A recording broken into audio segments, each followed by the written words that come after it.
உங்களுக்கு வந்து நீங்க வந்து யார் சொல்லணும் நான் கேக்குறேன். நீங்க யார் சொல்லணும் நீங்க சொல்லுங்க. யார் சொல்லணும்? இது வந்து எங்க அக்காவுக்கு அடங்க அது. அண்ணங்க நீங்க 5 லட்சம் ரூபாய் பணம் கொடுத்து எழுதி வாங்கி அதெல்லாம் நீங்க வாங்கும்போது நீங்க வந்தீங்களா? 5 லட்சம் ரூபாய் இருந்தாலும் நீங்க வாங்கும்போது நீங்க வந்தீங்களா? அத பேசுங்க. நான் வந்தீங்களா? நான் வந்தா ஏன் போய் வாங்குறோம்? ஊருக்கு அப்ப நீங்களே கொடுத்துருப்பீங்க. நீங்க எதுக்கு வாங்குனீங்க? அதான் நாங்க கொடுத்தா நாங்க வாங்கினா ஏன் வாங்குறோம்? என்கிட்ட பணம் இல்லாம போயிட்டே இருக்க முடிஞ்சு போச்சு. காசு கொடுத்தா வெளில போயிட போறோம். இல்லன்னா இருக்கு அதத்தான் காசு தானே வாங்கிக்கணும். தம்பி 5 லட்சம் ரூபாய் பணத்தை கொடுத்து 10 லட்சம் ரூபாய்க்கு எப்படி டாக்குமெண்ட் எழுதுறீங்கன்ற அது கையெழுத்து யாருன்னு போடுறா? அவரை போய் கேளுங்கண்ணா. கையெழுத்து அவர் தானே போடுறாரு. அது அவர்கிட்ட கேளுங்க. அதுக்கு தான் சட்டப்படியா சந்திப்போம். அவரை போட்டு அடிங்க கொள்ளுங்க. எப்படி அடிங்க பிரச்சனை இல்ல. என் இடத்துல நிக்காதீங்க. முடிஞ்சு போச்சா? உங்க இடம் யார் இல்ல என் இடம் கோர்ட் சொல்லணும். அதான் கோர்ட் சொல்றோம். கோர்ட் சொல்ற வரலையும் இருப்போம். சொல்லும் 1000 வருஷம் கழிச்சு சொல்லும். அது வரலையும் இருப்போம். அது வரலையும் 2 பேருமே வர முடியாது. என் விட நான் உடைச்சிட்டு இருக்கேன். அதனால தான் 2 பேருமே வர முடியாது. உடைச்சுணும். கோர்ட் தானே சொல்லணும். ஒண்ணும் பிரச்சனை இல்ல. உடைச்சுணும். சரி. தீப்பிடி கொடு. தீப்பிடி என்ன? தீப்பிடி இல்ல இந்த வந்துட்டாரு அவங்க அப்பா அறிவு அப்பா டாக்குமெண்டோட.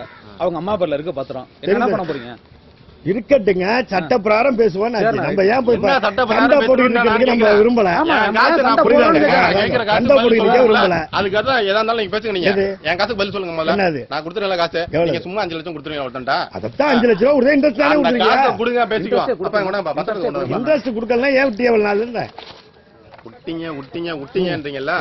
இன்னைக்கு வந்து நிக்கிறீங்களா? நீங்க பிளான் பண்ணி அவன் இடத்த வாங்கணும் தாங்க எழுதி வாங்கிருக்கீங்க.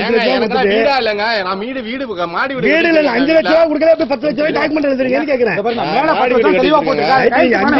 500 வீடு கட்டி வைங்க. நான் வேற 1000 வீடு கட்டிப்பேன். நீங்க ஏன் கேக்குறீங்கன்னு கேக்குறேன். பணத்தை கொடுத்து வாங்கினவன் வந்து 11 லட்சத்துக்கு ஒத்துக்கல. நான் தானே வந்து கல்ல பேசுறேன். ஒத்துக்கிட்டு பத்திரமே பண்ணி கொடுத்துருக்காரு. இல்லைங்க தம்பி. விட்ட வாங்கினது வந்து இந்த உங்கள்ட்ட எவ்வளவு வாங்கினவன்? உங்கள்ட்ட வாங்கினது எவ்வளவு? 5 லட்சம் ரூபாய் வாங்குறான். யாரு சொன்னது? ஒரு நிமிஷம் அண்ணா. ஒரு நிமிஷம் ஒரு பேச்சு. இப்ப நானே 5 லட்சம் ரூபாய் வாங்குறேன். ஒருத்தங்க போய் 10 லட்சம் ரூபாய் கேக்குறாங்க. சரி 10 லட்சம் நான் கொடுத்துறேன். உங்க வீட்டை என் பேர்ல மாத்தி கொடுத்துறேன். அப்படி இல்ல. இந்த வீடு இப்ப யார் பேர்ல இருக்கு? இப்ப வந்து இந்த வீடு இவர் பேர்ல இருக்கு.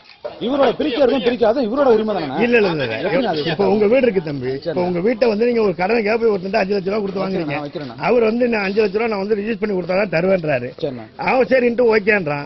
நீங்க 10 லட்சம் ரூபாய்க்கு போட்டு பண்றீங்க. அப்ப என்னன்னு இருக்கான்? நீ என்னப்பா எப்ப வேணாலும் கொடுத்துட்டு வாங்கிக்கப்பா அப்படின்னு இருக்காரு. சரிங்களா? இது காலையில நாங்க பேசுறோம். இவர்கிட்ட தான் பேசுறேன். இல்லங்க 5 லட்சம் ரூபாய் கொடுத்தா இது மாதிரி 3 லட்சம் ரூபாய் வெட்டி வருது. 3,30,000 வருது.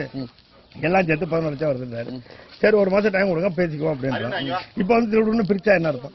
அவரே தான் வீடே இவங்க பேர்ல இருக்கு. நான் எழுதி கொடுத்தாப்ல. அது எழுதியா எங்க கொடுத்தாப்ல? அதான் எழுதி வாங்கினால. அதானே மோசடி. அவங்க அம்மா பேர்ல இருக்கான வீடு. அதானே மோசடி. நம்ம கோர்ட்ல தானே பாத்துக்கணும். நம்ம என்ன பண்றது அதுக்கு? அவரே எழுதி கொடுத்தாப்ல.